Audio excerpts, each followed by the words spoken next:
And we are back to talk more about the desire satisfaction theory of well-being. Today, well, it's the same day, just an hour or so later, we are going to talk about problems for the desire satisfaction theory. Now, there are lots of problems for it. So what I'm going to do is classify them into two kinds, depending on which part of which claim within desire satisfaction theory they are actually an objection to. So let's talk a little bit about desire satisfaction theory again. Remember, it makes these two claims, or it entails these two claims. If what is good for you really depends on exclusively on what you want and on getting what you want, then when something fulfills your desires, it's going to be good for you. And when something's good for you, it's going to fulfill your desires. I don't want to get too complicated here, but this is not going to be true for any theory that thinks that there's more than one thing that accounts for what's good for you. So if you think, yeah, desire satisfaction theory or desire satisfaction is good for you, and also pleasure is. So if you're a pluralist about well-being, you think there's more than one thing that can be good for someone, then you'll get one. Your theory will entail that if something fulfills your desires, it's intrinsically good for you, but your theory won't entail two, because there's other ways for something to be good for you besides fulfilling your desires on that theory. But since desire satisfaction theory is what we could call a monistic theory of well-being, it says there's only one thing that can be good for someone, and that's the satisfaction of her desires. Then if something fulfills your desires, it's intrinsically good for you. And if it's intrinsically good for you, it satisfies your desires or fulfills your desires. So there are going to be objections, multiple different kinds of objections to both of these claims. Now, if you remember from our logic section, you'll remember that a counterexample to a conditional, and these are both conditionals, an if-then claim, is one in which the antecedent is true, but the consequent is false. That's the fancy way of saying it. The normal way of saying it is if we want to give a counterexample to one, we need a case where something fulfills our desires, but is not intrinsically good for us. And a counterexample to two is going to be a case where something is intrinsically good for us, but it does not fulfill our desires. And we're going to give multiple examples of both of those things. So here's some, from your textbook against two. So remember, this is going to be something that's good for us, but doesn't give us what we want. Okay. So we talked about pleasant surprises.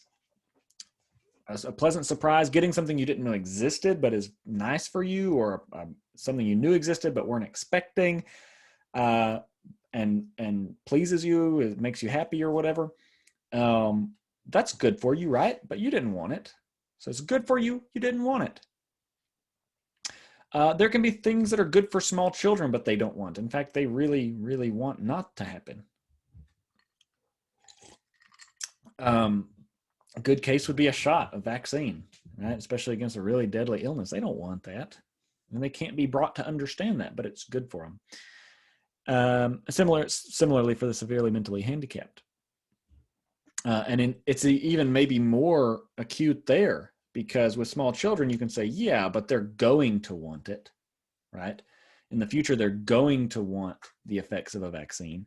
But for the severely mentally handicapped, that won't always be the case, especially if they're not going to ever be at a place where they can understand it. Suicide prevention, something that is good for you, but you don't want it, right? If you're trying to if you're trying to commit suicide, you definitely, in some cases you want to be stopped, but consider the cases where you don't want to be stopped. It's not a call for help, a cry for help. Something you really don't want, but it is good for you. So it would again be a case that, if legitimate, would disprove two. That is, again, just to show you again, the claim that if something is good for us and it fulfills our desires. This would be something being prevented from committing suicide. Something that would be good for you would not fulfill your desires. Actually frustrates your desires. Now, this is not from your textbook, but sometimes, here's a crazy one, sometimes it's good for you to change your desires, right? So Let me give you just one case of this.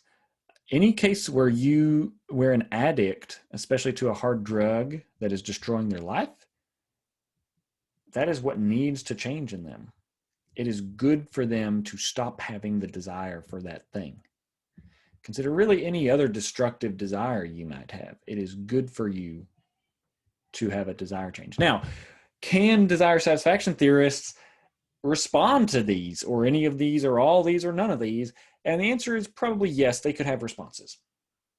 They could appeal to what is called higher order desires. So that could appeal, what higher order desires are they are desires about your desires. So sometimes we want to have certain desires or to not have certain desires. So that's a weird desire. It's a desire that takes desire as its object. That's kind of weird, but they happen all the time. I want to work out.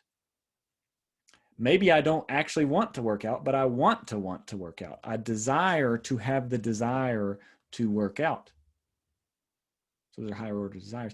And you might say you have a higher order desire for pleasant surprises. You want to be surprised by things you don't want. So it would still be a case where you're getting what you want when you're pleasantly surprised, even though you didn't want that particular thing. You did want to be surprised by things you don't expect. Right? So you could still say it's a fulfillment of a desire. And similarly, I think in cases of small children, well, let's leave those for a second. Let's go to D here. When desire change is good for you, they'll often be able to say, yes, it's good for you because you want to change your desire. You have a higher order desire to not have the desire or to have a different desire. Now with B and C, they'll say, well, yeah, this is not about higher order. They won't invoke higher order desires here, but they might say, we're trying to give a theory about the good life in general. Now, something can be good for you on desire satisfaction theory, even though you don't presently want it. It can be good for you because on the whole in your life, it is going to satisfy your desires. And it may be a desire you don't have yet. So we save someone from suicide because we expect them to want to live in the future. We give children vaccines because we expect them to want to live in the future, right? To not die of whatever, smallpox or I don't know, whatever. We don't give that anymore. But, and so the theory is a theory about desire satisfaction on the whole. It's a theory about the good of a whole life, right? So if you think that what makes a life good is more desires being satisfied, then of course, living longer is going to make the life better because there will be more desires satisfied. Now, where you would really have a problem for desire satisfaction theory is if you could prove that someone wants to commit suicide and they will never have any meetable desires other than that, right? They're not going to come out of the depression, or maybe they're terminally ill or something like that. But then the desire satisfaction theorist might say, well, yeah, but now I have no problem saying that it's not good for that person to prevent them from committing suicide. They might just double down there. Okay, let's move on. So against 2 again, there are these weird cases where your desire is satisfied, but you you don't know it, or where you think it's satisfied, but it's not. So you see those 2 things where it either is satisfied, but you think it's not, or it's not satisfied, but you think it is. And that gives us really weird cases, right? So say let me just give you a case. Imagine there's a missionary who wants to go convert a nation to her religion, right? And she thinks she converted a lot of people, but really they just lied to her to get her to leave them alone. So she thinks her desire was satisfied. Her desire was not satisfied because they did not convert, right? And her desire was not about something happening in her head. Her desire was for something to happen in the world, that they actually convert, and they didn't. So her desire was not satisfied, even though she thinks it was. You could imagine it the opposite, right? So that's a case where she thinks it's satisfied, it's not. Here's one where she thinks it's not satisfied, but it is. She goes, she preaches, whatever. She leaves no one having converted. But then maybe just minutes after she leaves, they all think about it a little bit more and they all convert. Her desire was that they all convert. So her desire is satisfied, but she thinks it's not satisfied. So that's going to get weird fast, right, for desire satisfaction theory, because take the first case where she thinks the desire is satisfied. Doesn't it seem like, so her desire is not actually satisfied. So that means on desire satisfaction theory, it should come out that this wasn't good for her. She's not better off. But it looks like it's a better life for her to think it was satisfied than for her to fall into a depression or whatever, knowing that her desire, what she staked years of her life on, was actually a failure. Okay. And go the other way too. It seems like the other way might even be more convincing, right? Because that's considered the case where she thinks she failed, but she actually succeeded. The desire satisfaction theorist is going to say, well, she got what she wanted, so her life is great, but her life is obviously not great. She thinks she failed. Wouldn't it be better for her to know that she succeeded? Nothing changes in terms of the satisfaction of her desire. In both cases, she got what she wanted, but it seems like it's better for her to know that she got what she wanted, right? But in both cases, she got equally what she wanted, right? Whether she knows or not. So the desire satisfaction theorist should have, well, what they're committed to is her life is equally good regardless of whether she knows, because she got what she wanted, right? But it just seems like that's the wrong result. Seems like her life gets better when she knows that she got what she wanted. Okay, now let's go back. Consider one. So we've given some arguments or some counterexamples to two cases where something looks good for us, but it doesn't increase desire satisfaction. Now let's look at some cases where something could actually fulfill our desire, but it just seems like it's not good for us at all. Okay. So it just seems like, suppose, I don't think this one is actually a real strong objection. These are cases where you want something because you think it's going to get you something else, and it actually doesn't get you that thing.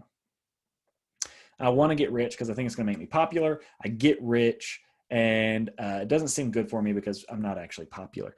But it doesn't seem to be a real great objection, because it seems like what you really wanted was to be popular, right? Being rich was just instrumental to being popular. And so really, you don't get what you want because what you wanted was popularity, right? You didn't get that. So your life isn't good because you didn't get what you wanted. And the desire satisfaction theorist has no problem accounting for that. Let's consider some other cases.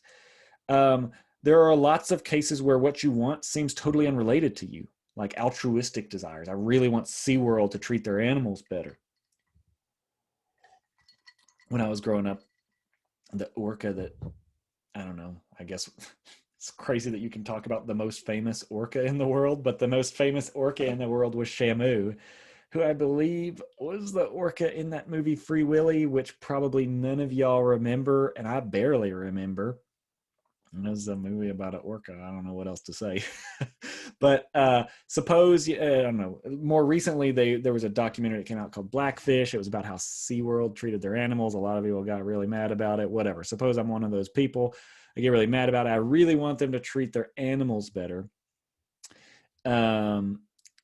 They start treating their animals better, and so I get what I want. That doesn't seem good for me, really, because my desire was about things other that are unrelated to me, about these whales or whatever, dolphins and crap. And so it seems like that's not better for me. It's better for the whales and the dolphins and whatever else there is there. And so again, this doesn't seem like a super strong objection to desire satisfaction theory, because they'll say, yeah, it's good for them and it's good for you because you got what you wanted. Just because your desire is not about you doesn't mean it's not your desire. It's still your desire. You got what you wanted, so it's good for you, they might say. So we still haven't really come across a real strong case of getting what you want, but it not being good for you. Let's see if we can find one. Let's skip over that. That was a kind of a way of getting out of the Shamu problem.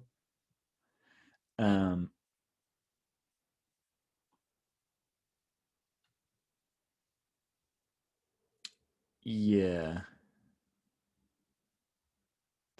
Let's skip over this.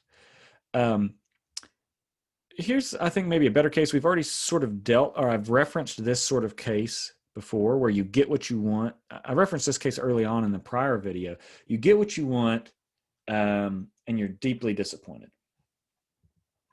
This isn't dealt with as easily as the rich popularity case, because there, you got what you wanted, but you were disappointed because you didn't get what you ultimately wanted, right? But now we're considering cases where you get what you ultimately wanted. It's not that you wanted this thing because you wanted something else that you didn't get. It's you really wanted this thing and you got it, but you're unhappy. So John McEnroe is this famous tennis player, kind of famous for his emotional outbursts. And he has said in autobiographical statements that that all he wanted for a long time was to become a tennis superstar. And he got it. And apparently upon getting it, he just felt empty inside. Is he better off for getting what he wanted? Kind of seems like no. Seems like he's better off just for getting what he wanted, even though it made him miserable. And this is a case where hedonism seems better at explaining the facts about the good life here, because it seems like he's not doing well. And the hedonist is going to say, yeah, because he's unhappy, right? Who cares if he got what he wanted? He's unhappy. So cases where you get what you ultimately want and it's deeply disappointing to you do seem to be problematic for desire satisfaction theorists. And here's one we've already started to talk about, where you're ignorant of your desire being satisfied. You get your desire satisfied, but it doesn't seem better for you because you don't know that your desire is satisfied. So to go even crazier, think about posthumous desire satisfaction. You get what you wanted, but it's after you died, right? So if you want to go with the missionary example, she gets what she wanted. The people are converted, but she's dead, right? It just took 20 years for it to take root or something like that. And she's died in the meantime. Again, just simply not realizing your desire is satisfied. That was the original missionary example. Here's a weird one. Suppose you want to fall asleep. You get what you want. When it happens, you don't realize it because you're asleep. If you want to be even more dark, wanting to die, right? This is even a more dramatic example of this. You get what you want when you die, but you will never realize that you have gotten what you wanted, because dying means you don't realize anything anymore. I guess that's not true on certain views of the afterlife. So maybe sleep would be the better case. Is it? So now you get what you want, but you might be willing to say there that it's good for you. Falling asleep is good for you if that's what you wanted, even if you don't realize that you've fallen asleep, right?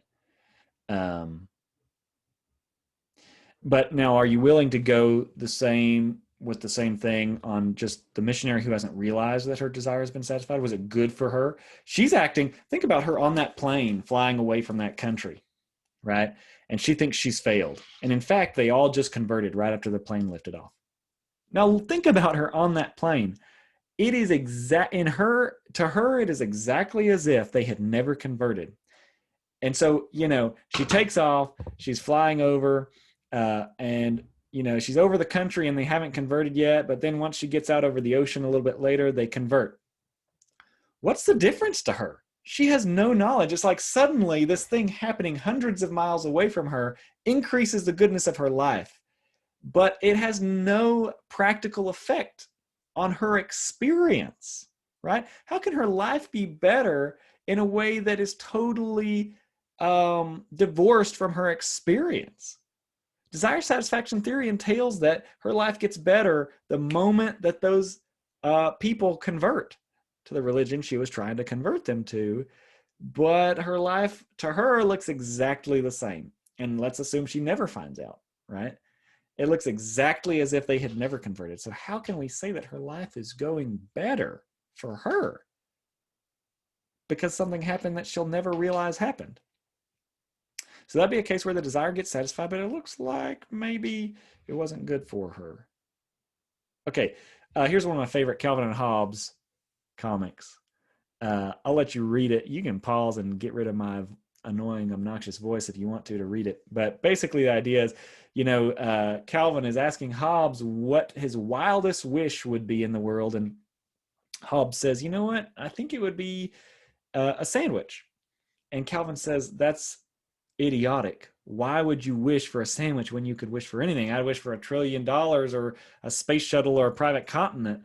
And then in the final scene, obviously, Hobbes is sitting there smug saying, "I got my wish," right? So the point of the comic is, because humor is always funnier when you explain it in detail, right? Hobbes had a very simple, reachable desire. He had a simple dream, right? And simple dreams are easier to achieve.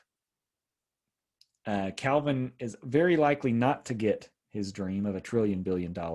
Hobbes is very likely to get his wish of a sandwich. But here's the thing. It looks like desire satisfaction theory has to say that two people's lives are equally good if they get what they want, regardless of what they want. So suppose Calvin does get the space shuttle, and the $1 trillion billion and his own private continent, and Hobbes gets the sandwich. Are their lives really equally good? Well, desire satisfaction theorists have to say, yeah, they both got what they wanted, right? As long as they desired it, as long as they desired it and they got what they wanted, their lives are equally good. But think about even more, and that might seem wrong, but you might be willing to accept that. But think about even crazier cases where someone has been conditioned to want something. Now, this could get into complicated psychological questions, but think about where a slave has been conditioned to desire nothing more to serve his master. And that's not like a cover, that's not a pretense. There's been whatever cultish or indoctrinating behavior you want to imagine. This desire has been deeply implanted in this person. He gets what he wants if he's a slave. He doesn't get what he wants if he's freed. Seems like, is that good for him? It seems kind of crazy. Seems like you should say, no, it'd be good for him to not get what he wanted in this case. It'd be good for him to change his desire. Now, you could give complicated psychological accounts on which that's not really his desire, but then I'm skeptical that those will work, right? Because then you're going to be giving these accounts of what a desire is that really ultimately don't depend on what's going on in the person's head. Because I guarantee you we could find people who really, at the heart of it, they're not lying. They really want those things. I mean, think about Patty Hearst. If you don't know who Patty Hearst is, let me give you a picture of Patty Hearst. Hopefully y'all can still see this. Yeah, there we go. She was kidnapped by a terror group back in the day, and she was gone for a few years. She was the daughter of some super wealthy dude. I don't know. Anyway, she came to so deeply identify with her captors that she bought into all of the terrorism stuff that they were into. That's not telling you it in detail here, but that's essentially what happened. So she really wanted to, rob the banks with them and stuff like that. It was an example, or it's an example people typically give of what's called Stockholm syndrome, where you come to sympathize and identify with your captors sometimes, even when they're mistreating you, even when their aims are really divergent from yours and maybe even evil, right? Okay, so the point is, people can often have really impoverished or deeply conditioned desires. And maybe of those people, you could say they got what they wanted, but it wasn't good for them. Patty Hearst, it would have been good for her to get out of a cult or whatever. Think about people in cults too. She wasn't technically in a cult, but you can also think about people who have been abducted by cults, right? Where I'm from, there's a cultish kind of church called the Church of Wells. Not where I'm from, but near where I'm from. It's kind of infamous for this. People are kind of in, there are different families that are still trying to get their kids out of that cult. But, it's hard to get them out in many of these cases because they're of their own accord. It's their desire to be there. It's just that that desire has been sort of like indoctrinated into them, right? Now, in those cases, they get what they want. Doesn't seem like it's good for them. So that would be a counterexample to 1. Okay, so that was a lot, but really, it'd be good for you if you're reviewing, if your head is spinning, go back through those examples and fit them in as counterexamples to one or the other of these claims. Because even though that was a ton of counterexamples, they're all falling under one of 2 categories, which is something that fulfills our desires, but it's not good for us, or something that's good for us, but doesn't seem to fulfill our desires. Okay, so that's it for now. Next video is going to be on Kazez's objective theory of well-being. If you're convinced that these hedonism fails, if you're convinced that desire satisfaction theory fails for the reasons, or at least some of the reasons we just gave, well, then we're going to consider a objectivist or an objective theory as opposed to these 2 subjective theories of well-being. We'll see you later.